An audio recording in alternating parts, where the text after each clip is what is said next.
പുൽവാമ ആക്രമണത്തിൽ ഇന്ത്യ നൽകിയ തെളിവുകൾ അപര്യാപ്തമെന്ന് പാകിസ്ഥാൻ ഇന്ത്യൻ ഹൈക്കമ്മീഷനെ അറിയിച്ചിട്ടുണ്ട്. ഇക്കാര്യം ആക്രമണത്തിന് പിന്നിൽ പാകിസ്ഥാൻ കേന്ദ്രമാക്കി പ്രവർത്തിക്കുന്ന ജെയ്ഷെ ഇ മുഹമ്മദ് എന്ന് വ്യക്തമാക്കുന്ന തെളിവുകളാണ് കഴിഞ്ഞ മാസം 27-ന് ഇന്ത്യ പാകിസ്ഥാന് കൈമാറിയത്. ഭീകരരുടെയും താവളങ്ങളുടെയും വിവരങ്ങളും ഇന്ത്യ നൽകിയ തെളിവുകളിൽ ഉണ്ടായിരുന്നു. ഇത് അപര്യാപ്തമെന്നാണ് പാകിസ്ഥാൻ വിദേശകാര്യ മന്ത്രാലയം നൽകിയ മറുപടിയിൽ വ്യക്തമാവുന്നത്. ഭീകരർക്കെതിരായ നടപടിയുമായി സഹകരിക്കാൻ പാകിസ്ഥാൻ സന്നദ്ധമാണ്. എന്നാൽ കൂടുതൽ തെളിവ് വേണമെന്നും അവർ വിശദീകരിക്കുന്നു. പുൽവാമ ആക്രമണത്തിന് ശേഷം ഭീകരർക്കെതിരെ നടപടി ശക്തമാക്കാൻ പാകിസ്ഥാനുമേൽ അന്താരാഷ്ട്ര സമ്മർദ്ദം ശക്തമായിരുന്നു. പിന്നാലെയാണ് ഇന്ത്യ ഭീകരരുടെ വിവരങ്ങൾ കൈമാറിയത്. അതേസമയം ജമ്മു കാശ്മീരിലെ ഷോപ്പിയാൻ ജില്ലയിൽ CRPF-യുമായുണ്ടായ ഏറ്റുമുട്ടലിൽ 3 ഭീകരർ കൊല്ലപ്പെട്ടു. ഷോപ്പിയാനിലെ കൊല്ലാറിൽ ഇന്ന് രാവിലെയാണ് CRPF-ഉം തീവ്രവാദികളും തമ്മിൽ ഏറ്റുമുട്ടിയത്. മരിച്ച ഭീകരരെ തിരിച്ചറിഞ്ഞിട്ടില്ല. ഒരാഴ്ചക്കിടെ ഇത് 2ാം തവണയാണ് പ്രദേശത്ത് ഭീകരരും സേനയും തമ്മിൽ ഏറ്റുമുട്ടുന്നത്. ഇമാം സാഹിബിൽ വെള്ളിയാഴ്ച ഉണ്ടായ വെടിവയ്പിൽ ഒരു ഭീകരൻ കൊല്ലപ്പെട്ടിരുന്നു. എന്തായാലും പുൽവാമ ഭീകരാക്രമണത്തിന് ശേഷം പാകിസ്ഥാനെ എല്ലാ ലോകരാജ്യങ്ങളും ഒറ്റപ്പെടുത്തിയിരുന്നു. അന്ന് പാകിസ്ഥാൻ ഇന്ത്യയോട് പറഞ്ഞിരുന്നത് ജെയ്ഷെ ഇ മുഹമ്മദാണ് പുൽവാമ ഭീകര ആക്രമണത്തിന് പിന്നിലെന്നുള്ളതിന് ശക്തമായ തെളിവുകൾ നൽകിയാൽ അതിന് നടപടി എടുക്കാം എന്ന തരത്തിലായിരുന്നു. എന്നാൽ ഇന്ത്യ ഇപ്പോൾ തെളിവുകൾ നൽകിയിട്ടും പാകിസ്ഥാന് അത് അത്ര തൃപ്തികരമല്ല.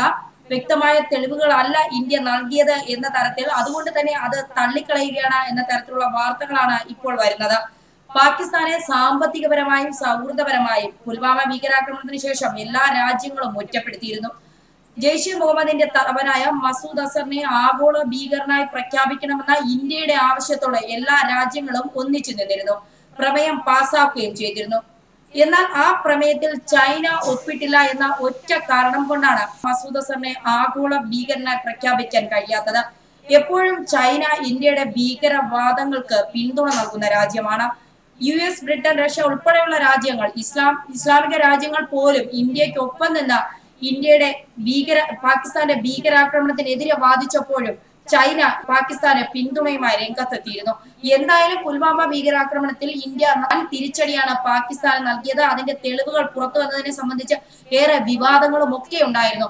അപ്പോഴും പാകിസ്ഥാൻ പ്രതികരിച്ചത് ജെയ്ഷെ മുഹമ്മദാണ് ഈ ഭീകരാക്രമണം നടത്തിയത് എന്നതിന് വ്യക്തമായ തെളിവുകൾ നൽകുകയാണെങ്കിൽ ശക്തമായ നടപടി സ്വീകരിക്കുമെന്നാണ്. എന്നാൽ ഇന്ത്യ ഈ മാസം 27-ന് അതിനുള്ള തെളിവുകൾ നൽകിയിട്ടും പാകിസ്ഥാന്റെ ഭാഗത്തു നിന്ന് വേണ്ടത്ര നടപടി എടുത്തിട്ടില്ല എന്നത് മാത്രമല്ല, ആ തെളിവുകളൊക്കെ തള്ളിക്കളയുന്ന തരത്തിലുള്ള കാര്യങ്ങളാണ് ഇപ്പോൾ പുറത്തു വരുന്നത്. എന്തായാലും ഇനിയും പാകിസ്ഥാൻ ഭീകരതയെ പ്രോത്സാഹിപ്പിച്ചാൽ പാകിസ്ഥാന് നിലനിൽപ്പുണ്ടാകില്ല എന്ന തരത്തിലുള്ള സൂചന തന്നെയാണ് പലപ്പോഴും ഇന്ത്യ നൽകിക്കൊണ്ടിരിക്കുന്നത്.